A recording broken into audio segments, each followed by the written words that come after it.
now, Bear's learning how to do nothing. We're just coming out here, we're sitting, it's very hard for him. He's crying, he's running around, and what a lot of owners do, which is a big mistake, is they would start talking to him. So watch me when I engage with him. It's okay, it's okay. Bear, it's okay, it's okay, it's okay, it's okay, it's okay. So that's actually gonna make it a lot worse, and now you're pairing that emotion to the word. So next time he sees something that kind of causes him stress, you're gonna go, it's okay, and then you're gonna start getting that response every single time, because he's thinking, oh yeah, last time I saw this and I felt this way, my owner made that sound, and now you're conditioning that sound to these feelings. So you're not helping your dog at all. You're conditioning them to actually feel worse. What you can do is just say nothing.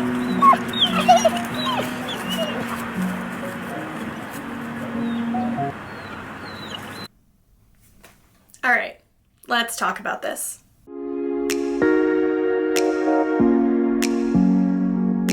First of all, for those of you who are just seeing me for the first time, my name is Taylor Lima, and I'm a certified professional dog trainer and a dog behavior consultant. I've been training dogs professionally for a decade, and I have a lot of thoughts about this video. Actually, not so much about this particular video, but about the general concept of you get what you pet. Now, I want to preface this by saying that I am not picking on this particular dog trainer. I am not at all, okay? Because he's not the only one perpetuating this ideology, and he's not the only one making content about it. I just so happened to see this particular video because a client actually sent it to me and said, hey, is this something we should do with our dog? Have you ever heard the phrase, you get what you pet when it comes to dog training? The idea is essentially what this trainer is saying in this video, that if you pay attention to your dog, if you pet them, if you talk to them while they're anxious or stressed or feeling fear, that you're actually reinforcing that emotion. And because you're reinforcing that emotion, you're going to see those behaviors more often, because that's how reinforcement works, right? Well, sort of. The issue that I take with this type of advice is that it sounds really great on paper, but in practice, it's actually not all that accurate. Why? Because we're conflating two different modes of learning, operant learning and classical learning. Flashing big giant nerd warning ahead, we're about to get really nerdy about dog training, but I promise I'll try to keep this as concise as I can. And it's really, really, really important to know and understand these two concepts if you have a dog in your home. So first we're going to talk about operant learning. Operant learning is all about reinforcement and punishment. The concept is that if you add or remove, positive or negative, something pleasant or unpleasant, reinforcement or punishment, as a consequence of a specific behavior, you're either going to see more or less of that behavior happening. So, positive reinforcement, which is a concept that most people are familiar with, means that you are adding something pleasant as a consequence of a behavior that you would like your learner to continue to repeat. Conversely, positive punishment means we're adding something unpleasant as a consequence of a behavior that we want to see happening less frequently. Negative punishment means we're removing something pleasant as a consequence of a behavior that we would like to see less. So think about your parents revoking your phone or taking away access to the car if you get a bad grade on a test. Now, negative reinforcement is a little bit tricky, and it's the one that usually trips people up the most. Negative reinforcement means we're removing something unpleasant in order to increase the frequency of a behavior. It sounds kind of backwards because it sort of is. It's not the most effective or efficient way to create a behavior change in a dog. And remind you, I am strictly talking about dogs in this video. These concepts do apply to every living thing. This is how we all learn, is through consequence. We do a behavior, something happens, and the something that happens means we're either more or less likely to do that behavior again in the future. But I wanted to make it clear, I am a dog trainer. I work with dogs. I do not work with kids. I cannot train your husband. I don't work with cats. So when I say something like negative reinforcement is not the most effective or efficient way to create behavior change, I'm specifically keeping that in the bubble of dog training. I do not know if that is true for human beings or your cat or any other species. Now, a good way to remember negative reinforcement is to think about the old school way that we used to train dogs how to sit. We taught dogs how to sit by putting pressure on usually a choke chain, sometimes a flat collar with a leash, and putting pressure on the dog's bum until they sat down. Once they sat, we relieved the pressure. We stopped yanking up on the whatever was around their neck, and we stopped pressing on their butt. So relieving the pressure was the reward for sitting. So that's the Cliff's Notes version of what operant learning actually is by definition. Now let's talk about classical learning.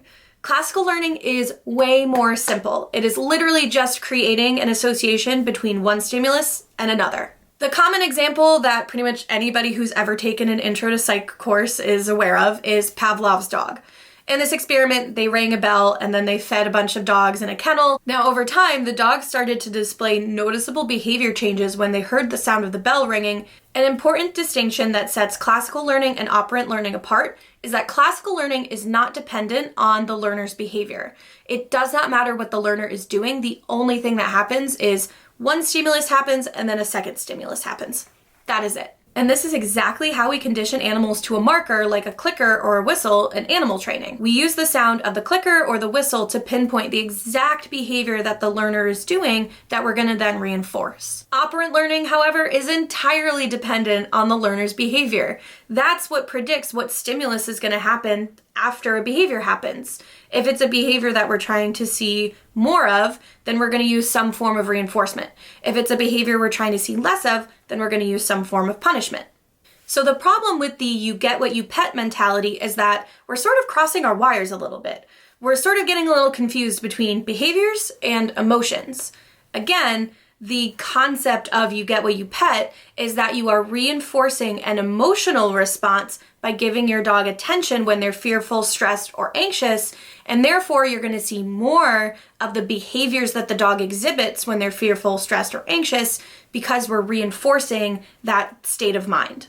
But reinforcement happens in relation to behaviors, not emotions. You can condition an emotional state for sure. Remember all this talk about classical conditioning? That's generally what we use it for, is conditioning an emotional response in relation to a certain stimulus. But it would be really, really hard to condition an animal to feel more fearful or stressed or anxious when we add a pleasant stimulus in conjunction with something that is making them feel anxious. Now, why is that? Because if the animal finds attention from you to be a pleasant thing, then the brain is going to start sending signals to the body to release happy hormones like dopamine, serotonin, oxytocin when you pay attention to your dog. And this can actually alleviate feelings of stress, fear, and anxiety. And if the dog isn't feeling fearful or stressed or anxious, or not feeling as fearful or stressed or anxious as they were feeling, then those behaviors that we were seeing as a result, like in the TikTok, the dog pacing and whining, are gonna start to go away, or at least lessen in frequency. Basically, what we're doing is classically conditioning the dog to feel better in the situation that triggered them to feel fearful or stressed or anxious. And by the way, I say fearful or stressed or anxious because we don't really have any way of knowing what exactly the dog is feeling. They can't tell us. We can surmise or interpret what we think they're experiencing based on the behaviors that we're seeing, but there's really no way to know for sure. So just to cover all bases, that's why I say fear, anxiety, or stress. And honestly, even feelings like overexcitement or frustration can trigger behaviors like we saw in the video of the dog pacing and whining and pulling on their leash a little bit. The other issue that I take with this approach is that we are essentially saying that the animal is choosing to feel fearful, stressed, anxious, overexcited, frustrated, what have you. But emotions are not a choice, especially those emotions. They're not logical. We don't choose to feel startled or fearful or anxious. They just kind of happen as a reflex. Think about it. Do you remember the last time you saw a spider crawling across your wall and you thought, yes, now it is time for me to feel fear and jump across the room to avoid the spider and therefore alleviate my fear? No, that's not how emotions work. That's not how feelings work. It happens as a response, a reflex response. Your brain sees something that it interprets as danger, and you have a sudden onset response to seeing that stimulus, and therefore you show certain behaviors as a result. And the same thing is happening to your dog. They are having a reflexive, conditioned emotional response to being in a specific situation or encountering a certain trigger. They are not logically choosing to feel fearful, stressed, anxious, overexcited, or frustrated. Instead, the mentality that I like to adopt is the dog is not giving you a hard time, they are having a hard time. Now, does that mean that I recommend repeatedly saying, it's okay, it's okay, it's okay, or petting your dog, picking them up, holding them, talking to them over and over and over? every single time they feel fearful or stressed or anxious or overexcited, what have you? No, for a few reasons. Number one, as you saw in the video, if the dog is that worked up, then attention from you isn't really going to have that much of an effect on their behavior anyway. Just look at the TikTok that I showed at the start of this video. When the gentleman started talking to the dog and telling him it's okay, the dog turned and looked at him a little bit because a human started talking to him, but his behavior didn't really change all that much. He got a little bit excited for a second, but then his behavior kind of went back to what it was before the guy started talking to him. He continued to whine and pull on the leash. To me, it looked like a dog that like maybe his owner walked away and he was a little worried about it, but the behavior didn't really change. That's the point. And the same might be true of your dog. If they are that worked up, then you suddenly engaging with them might not be enough to change their emotional state. So what do we do instead? If ignoring the dog isn't the answer, but paying attention to them also isn't the answer, then what do we do? Well, there's a lot of things we could do instead. First, I'm a big fan of being proactive. I totally subscribe that an ounce of prevention is worth a pound of cure, and in dog training, that's even more important. So what I like to do is take note of the dog's observable behaviors and try to be retroactive in figuring out what triggered those behaviors to happen. And I also try to get emotions out of it. I try to just look at what I can see in the environment. So, did a dog suddenly appear in close proximity to my dog and then my dog started lunging and barking and whining? Did a person that my dog is familiar with suddenly walk away out of sight and that triggered my dog to pace and whine and lick their lips? Did the garbage truck suddenly go by and my dog jumped away from the garbage truck and tucked their tail and their eyes got really wide and their ears went back? So I try to look at the observable things that I can see and get emotions out of the picture just for a second. And the reason I do that is I need to know what to work on in order to make an effective behavioral change long term. If I'm not clear on what the triggers are or what the behaviors I saw in my dog were, then it's going to be harder for me to formulate a plan going forward. The next step in a proactive approach is to teach your dog some very helpful cued behaviors, and I'm also a big fan of pattern games. So I would want to condition some pattern games with my dog so I have lots of options of things that I could get the dog to do instead, rather than just letting them try to deal with it on their own. For me, the most common cued behaviors that I'm going to go for and things that I recommend to my clients the most are calling the dog's name to redirect their attention back to us, maybe asking them to sit or lie down, maybe asking them to settle on a mat or a bed or a blanket, or like I said, going into a pattern game like the up and down game or the 1, 2, 3 game from Leslie McDevitt's Control Unleashed program. Now you want to make sure that you teach these behaviors separately outside of the environment, away from the stimuli that triggered the behavioral change in your dog. If your dog can't be responsive at home, away from distractions in an environment where they're comfortable,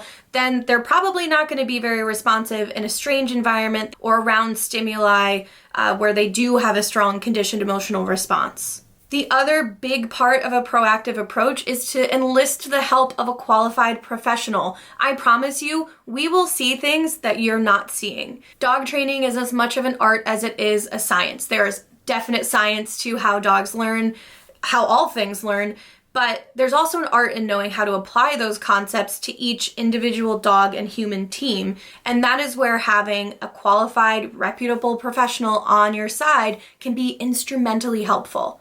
I'm going to leave some resources in the description box below to help you find a qualified professional in your area. And if you can't, don't be afraid to reach out to somebody who's maybe a little bit farther away. A lot of professional dog trainers, behavior consultants, even veterinary behaviorists, if you think pharmacological intervention might be necessary in your case, a lot of us do offer virtual consultations and virtual coaching. So don't be afraid to reach out to somebody who's a little bit farther away. They might be able to help you. And of course, a thorough veterinary exam is never a bad thing to pass up, especially if you're seeing a sudden onset of fear, anxiety, stress, what have you. I'm actually going to make a whole video on when to see a vet and when to call a trainer, so make sure you look out for that. But Taylor, what do I do in the moment? My dog is actively pulling on their leash and whining and I don't know what to do. I got you. Don't worry. Unfortunately, the answer that I'm going to give you is the answer that's the most common in dog training, and that is, it depends. Because it does. It depends on each dog, their learning history, the extent of the intensity of the behaviors I'm seeing, and it depends on the human being, right? What are their skills? What do they know how to do? It's very situationally dependent. But there are some general rules you can keep in mind to help your dog out. Now, if I'm just seeing mild forms of stress, and what mild stress looks like is gonna be different for each dog, I'm probably gonna start by trying to get the dog's attention and ask them to do an alternate behavior instead. That could be calling their name and then asking them to sit, asking them to lie down, asking them to find cookies that I'm tossing into the grass, or getting them into a pattern game like the up and down game or the 1, 2, 3 game. But if I'm seeing more intense signs that the dog is getting escalated, they are fixating on something and they can't engage with me when I try to get their attention, they're actively lunging at the end of their leash, excessive vocalizing, a lot of whining, growling, barking, that kind of thing, I am going to get the heck out of there. I am going to put some distance between my dog and the thing that triggered that behavioral response immediately. Once I'm a little bit farther away and the intensity of the dog's behaviors have gone down, then I'm going to reinforce an alternate behavior instead, like looking at the thing that triggered that big response and not barking at it, or looking at me instead, or checking out their environment, or sitting, or doing literally anything else that I prefer aside from lunging, pulling, barking, whining, what have you. In a lot of situations, I'll also make use of just straight up classical conditioning. Every time the dog notices a stimulus that usually triggers big feelings from them, I'll just toss a little bit of high value food at them. Usually I just chuck it on the ground and encourage them to drop their nose and sniff. Sniffing is a behavior that is incredibly stress relieving for dogs, so if I can encourage them to do that, I will. Now I'm doing this because I want to change the conditioned emotional response that the dog has to that certain situation or that specific trigger. If the dog is pulling on the leash and whining because they are scared of the garbage truck going by, then there's no use in just correcting the dog for pulling or just standing there and doing nothing, because that's not helping alleviate the dog's feelings about the garbage truck that went by and startled them. Instead, if I pair the garbage truck going by with little bits of steak happening to toss out of the sky onto the grass in front of the dog's nose, well then suddenly the dog is gonna go, oh, well every time the garbage truck goes by, mom chucks steak in the grass. That's kind of cool. And instead of seeing the garbage truck and starting to get anxious, they're gonna see the garbage truck and go, ooh, steak. And they're probably gonna even start to look at their human and go, are you gonna give me steak now? And now we're not seeing the behaviors of pulling and whining anymore, and we're able to get that behavioral change to happen a lot faster. And again, when we're just talking about ease of use and efficiency, it is so much faster to just get in there and help our dog and tell them, hey, instead of doing that, why don't you do this instead? And make the this instead behavior much more reinforcing for them.